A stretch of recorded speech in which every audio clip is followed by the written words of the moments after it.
So it's finally here, episode 7.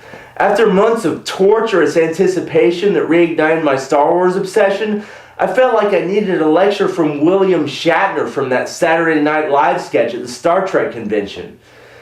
Get a life! Put down the toys! And for God's sakes, do some laundry! It was terrible. The speculation around who was related to who was so intense that I would have accepted an episode of Maury Povich instead of an actual movie at this point. Jack Porkins? You are the fire!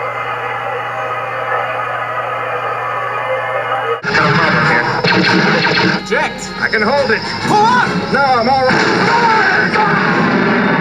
I can safely say that this movie passed the prequel litmus test and doesn't have any of the flaws that plagued those movies. We don't have a self-indulgent George Lucas boring us with too much exposition. We don't have any noticeable bad acting like the Anakin brothers or a forced melodramatic romance, and there isn't an overuse of CGI at the expense of a compelling story. I loved how fast-paced episode 7 was. The plot moved along at a breakneck pace with no fluff. The opening crawl tells us what the MacGuffin is, and I was invested until the end. And never had an urge to pop a Ritalin with my popcorn, like any good big-budget blockbuster should. I thought all the action scenes were great and infused with nostalgia, but still felt fresh. The action was grittier, and we see the Millennium Falcon and TIE Fighters and X-Wings with today's CGI. I was thinking, why didn't George Lucas make this instead of the prequel since he's such a CGI file? Han and Chewie are back in a big way and only add to their characters' iconic legacy, and are the epitome of bros before hoes, or Wookiee before Nookie. Chewie has been with Han for at least 30 years, and women have come and gone, but the 14-foot-tall Sasquatch still has his back. Now we know why Han said, "I know," when Leia said she loved him in Empire. All the new protagonists had very distinctive personalities with depth, instead of being self-centered and predictable one-dimensional characters like they were in a Michael Bay action movie. John Boyega's character Finn is a hero, but he's no alpha male. He's vulnerable and unsure of himself, and he's not going to save the day or get the girl, but you're still rooting for him. I like that Daisy Ridley's character Rey is a tough chick that can take care of herself and isn't a damsel in distress. I'm interested to see how her character will continue to be fleshed out and develop over the course of the sequels. I'm hoping she becomes the Star Wars version of Uma Thurman from Kill Bill by the time this trilogy is finished. Poe Dameron is really a heroic figure and embodies the spirit of the rebellion.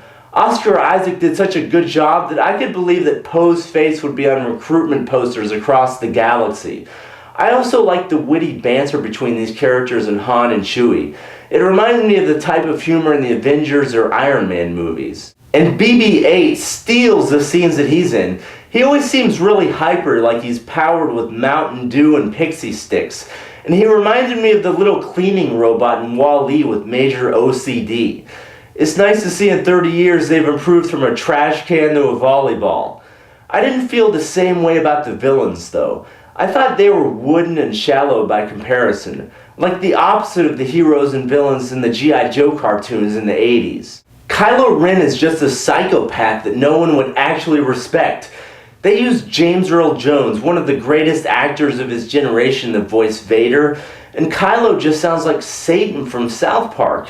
He's not very competent with his lightsaber. He's like Darth Maul with training wheels.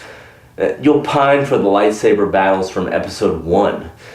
He's a lame emo, and he's not charismatic, and his subordinates only serve him out of fear. Though he is served by a snooty Englishman, General Hux, that's equally psychotic. You are not as snooty as me, so you will die. Since I'm on a star destroyer that constantly faces the sun, and I never get a tan, I'm going to blow up that little planet of yours as well. There's a snooty Englishwoman, Captain Phasma, too. Blink and you'll miss her. She didn't leave an impression like Boba Fett did with his limited screen time, but I'm hoping for an awesome girl fight with Rey in episode 8. I was afraid this movie would have too much setup and lack a compelling story arc, but it had a nice balance of big reveals and dropping crumbs that will whet your appetite for the next installment. Like the new Emperor Snoke is like Thanos, just sitting on a throne controlling things behind the scenes, but we know nothing about him. And the ending was way more satisfying than I could have ever imagined. It gets the fans' imaginations fired up over the possibilities of what's to come. The most glaring criticism I can make against this movie is that it does feel like Star Wars Groundhog's Day. There are many plot devices lifted from the original trilogy, which didn't detract from my enjoyment at all, but I think it might after repeated viewings once it comes out on Blu-ray. George Lucas was heavily inspired by Joseph Campbell, who proposed that myths from all over the world seem to be built from the same ideas, and that you see the same stories across different cultures and time periods. If that's what the filmmakers were aiming for, then kudos to them for sticking to the creative roots of the original trilogy. But they were probably just playing it safe so they wouldn't risk creating something totally original that sucked. I give this movie a solid 8 out of 10. Now, if you'll excuse me, I'm going to go see if I can freeze myself in carbonite until Rogue One comes out next December. Thank you for watching, and please let me know what you thought about The Force Awakens in the comments.